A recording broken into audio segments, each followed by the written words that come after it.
Oh, Midland, Texas, how are you? Great. This is where you guys get loud. You think this show's about us? No, the show's about you. I said, Midland, how are you?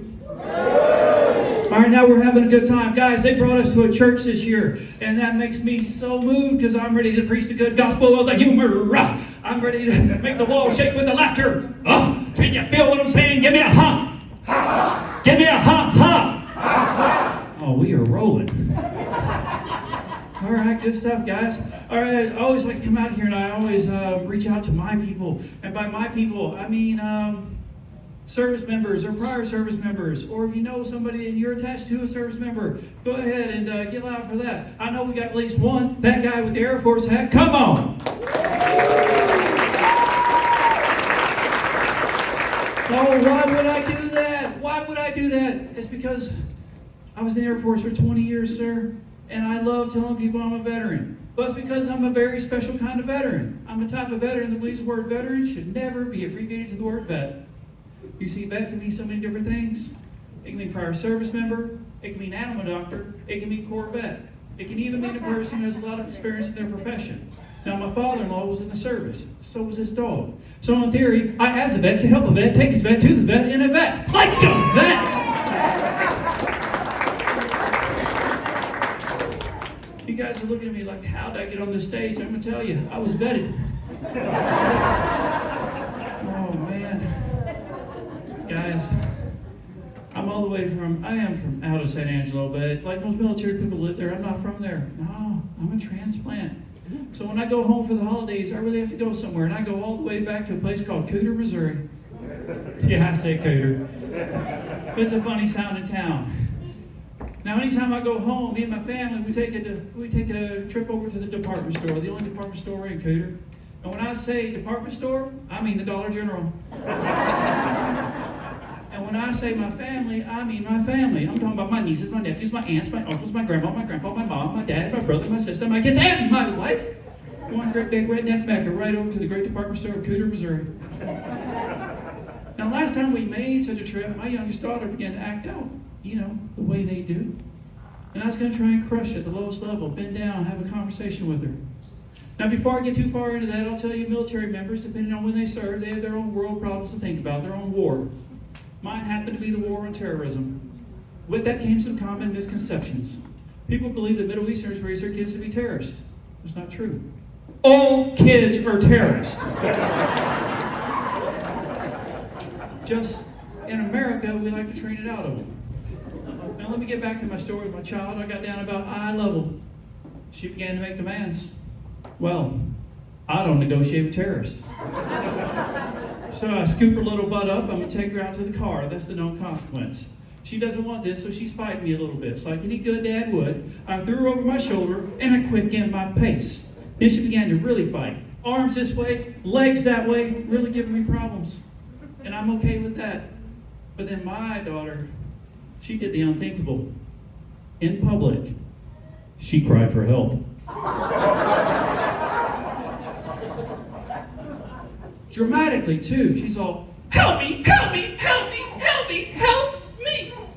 Now, I want you to think about this, ladies and gentlemen. I'm a middle-aged man. You're a small community. You don't know me. I'm darn near running for the door with a small child draped over my shoulder, kicking and flailing, fighting for his life, talking about, help me, help me. Man, in Texas, I'd have been shot. I couldn't get out of that place quick enough. I darn near sprinted across the parking lot. I got to the car. I opened the car door. I went to put her in. She's holding on to the door frame with all four limbs like this. And I'm pushing on her torso to those little limbs. He said, get out. I get her into the car seat, tie her down like a darn hostage. Stand up, look around. Hundreds of spectators. Some might call them witnesses. But you know, not a single one of them challenged me. You know why? Because they know. All kids are terrorists, not to be negotiated with. Your laughs and your chuckles, they feel good. And you act like that's true, but it's not true. We do negotiate with our kids. In fact, we give them their own rules to play by. For instance, if a child was to throw out its arms, run into a room and go, look up and declare, I'm a helicopter. You know what you'll tell that kid? Yeah, you are. You can be anything you want to be. But Lord forbid, I, as a full-grown man, should throw out my arms, run into a room, and go, look up and declare, I'm a helicopter. People say mean things. Like, get away from me. Or, we should see other people.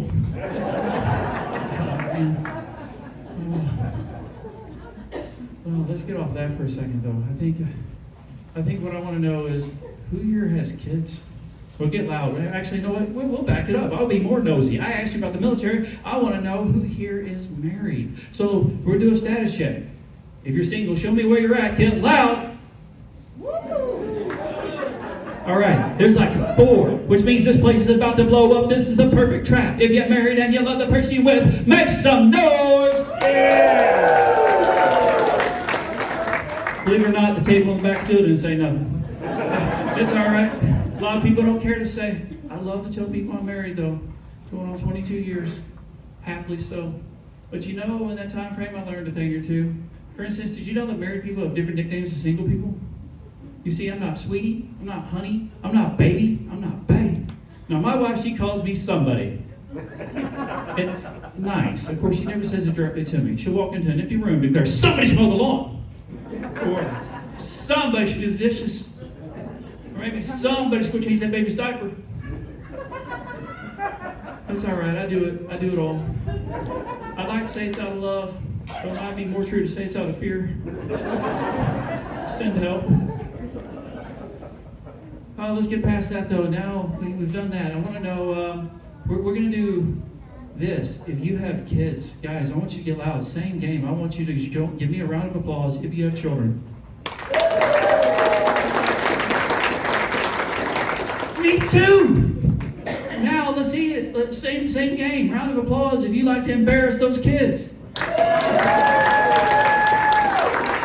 This is real, man. I'll tell you, I have my favorite way of embarrassing the kids. Guys, use slang. Because if you're old enough to have kids or old enough to be embarrassed by you, you're too young to use, or you're too old to use slang. And it's a shame because we've collected it all of our lives. I still use it though. I'll walk in, I'll see my kids sitting on the couch with their friends, minding their own business.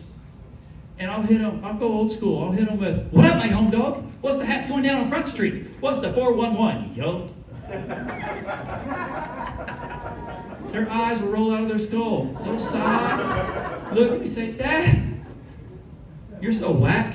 Whack. I can't take that attack. So I hit them with something more current, something they will understand. I'll look at my kid and hit them with 100, no cap, dead ass, on God, for real, straight, busted, valid, admit it all. Am I not the bomb.com? Have I no riz? Is it not on like Donkey Kong? This is where they actually just get up, walk out, slam the door behind them. So much satisfaction! That's what I wanted. Leave me alone. Darn kids. Oh man. No, one of my favorite pastimes really is to embarrass my kids using their own words. My favorite instance happened about a year ago. I told my oldest daughter, I said, your eyebrows are on fleek. That means they look good. No cap. That means I'm not lying. She thinks I'm OD, which means I'm overdoing it. I should change my drip. Which means stop, Dad. Then she hits me with another word, cringe. And I get it. But I don't care how she feels because I think that she is lit. And lit is my favorite of the words that the young people use. You see, I'm old. Old enough to have seen its entire evolution. When I was a kid, it was legitimate. And then it was legit. And then it was too legit to quit. Now the kids say lit. For half a second, they test drove the word litty. Nobody liked that, so they went back to lit. And I'm glad they did. You see, compared to litty, I think the lit sounds pretty darn legit. I'd even say it's too legit to quit. Sounds legitimate to me. Come on now. All right. Words, working here. Working. Oh, man. Guys, I've had a real good good time up here. I think it's awesome that we get to do this on a yearly basis. You guys rock. This place is sold out. All right, I'm going to ask you to do one thing. I know that I'm just about out of time. I need everybody to stand up. This is a group participation thing. A group participation thing. Everybody stand up on your feet. If you can get on your feet, let's get on your feet. We want to build the good. All right, here we go. What I want you to do is number one, we're going to stomp 3 times. 1, 2, 3. Now we're going to clap. 3 loud claps. 1, 2, 3. That is a standing ovation. I appreciate you. Love you very much. I'm Chris Crawford. Thank you so much.